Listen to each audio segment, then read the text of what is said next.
الدورة المسابقة غتكون 12 دور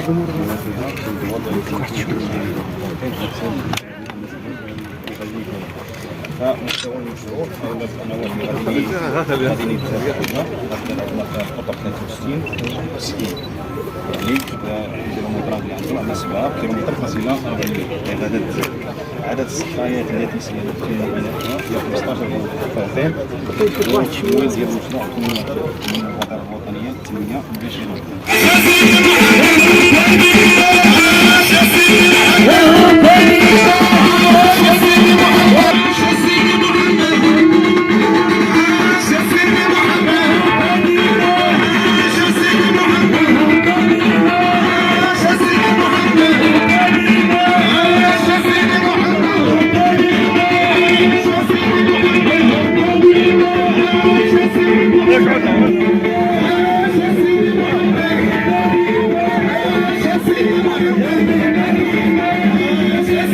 دوحة العلوية الشريفة صاحب الجلالة الملك محمد السادس نصره الله وأدام عزه وملكه وأطال بالصالحات والمكرمات عمره.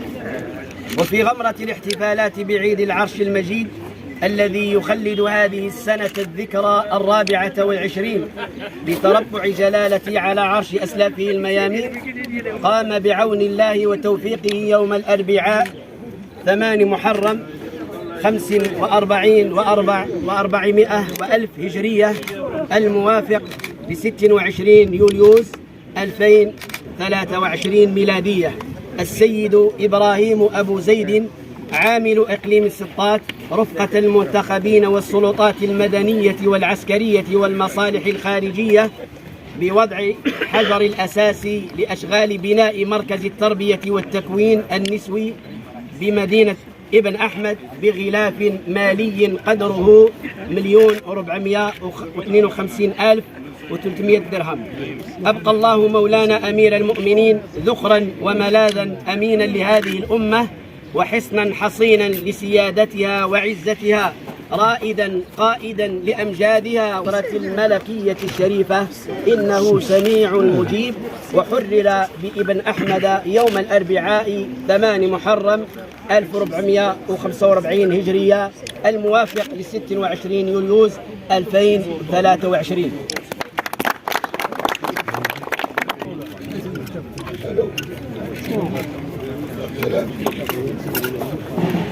الله عملكم ورسوله والمؤمنون.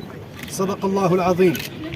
في عهد سليل الدولة العلوية الشريفة صاحب الجلالة الملك محمد السادس نصره الله وأدام عزه وملكه وأطال بالصالحات والمكرمات عمره، وفي غمرة الاحتفالات بعيد العرش المجيد الذي يخسل فيه الميامين، قام بعون الله وتوفيقه يوم الأربعاء 8 معطاة المدنية والعسكرية والمصالح الخارجية بوضع حجر الأساس لأشغال بناء داخلية بتنوية العيون بالجماعة الترابية لولاد بغلاف مالي قدره 4,897,726 درهم.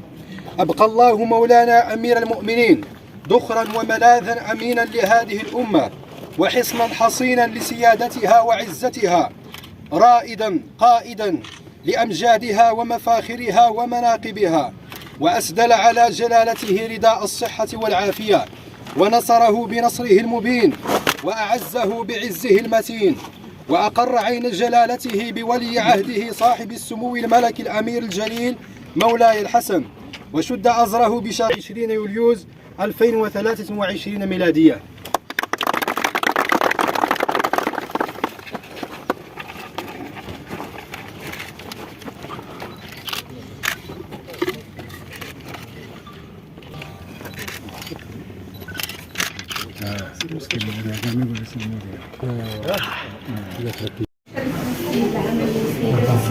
مشروع بناء دار الأمم مدينة راس العين، المبادرة الوطنية للتنمية البشرية.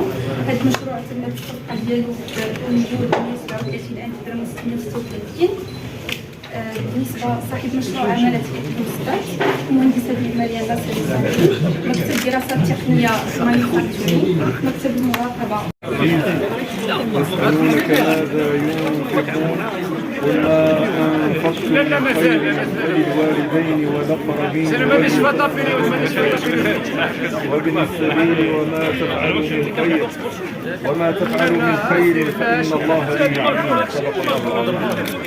في عهد سليل الدوحة العلوية الشريفة صاحب الجلالة الملك محمد السادس نصره الله وأدام عزه وملكه، وقال في الصالحات والمكرمات عمره، وفي غمرة الاحتفالات بعيد العرش المجيد الذي يخلد هذه السنة الذكرى 24 لتربع جلالته على عرش أسلافه الميامين الله وتوفيقه يوم الأربعاء 8 محرم 45,400 هجرية موافق 26 يوليوز 23 و2000 ميلادية، السيد إبراهيم أبو زيد عامل إقليم سطات، رفقة المنتخبين والسلطات المدنية والعسكرية والمصالح الخارجية، بوضع حجر الأساس لأشغال بناء مركز صحي حضري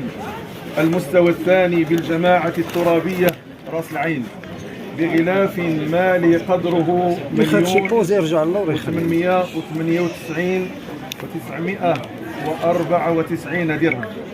أبقى الله مولانا أمير المؤمنين ذخرا وملاذا أمينا لهذه الأمة، وحصنا حصينا لسيادتها وعزتها، رائدا قائدا لأمجادها ومفاخرها ومناقبها.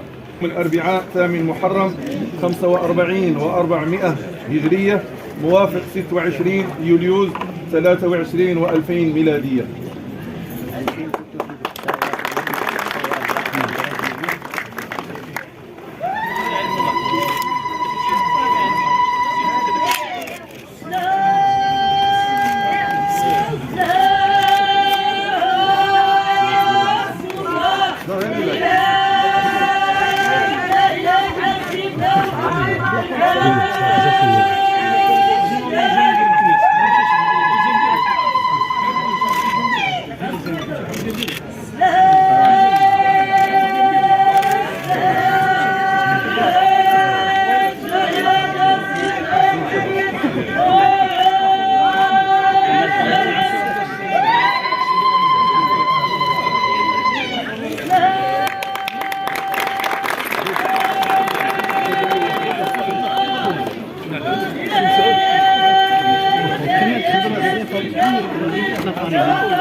مواصفات جديدة فيها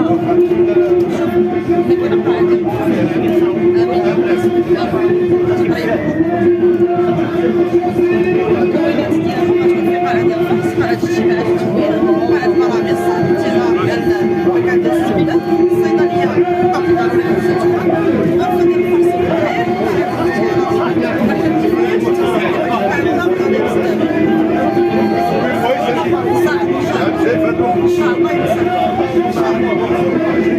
ديالك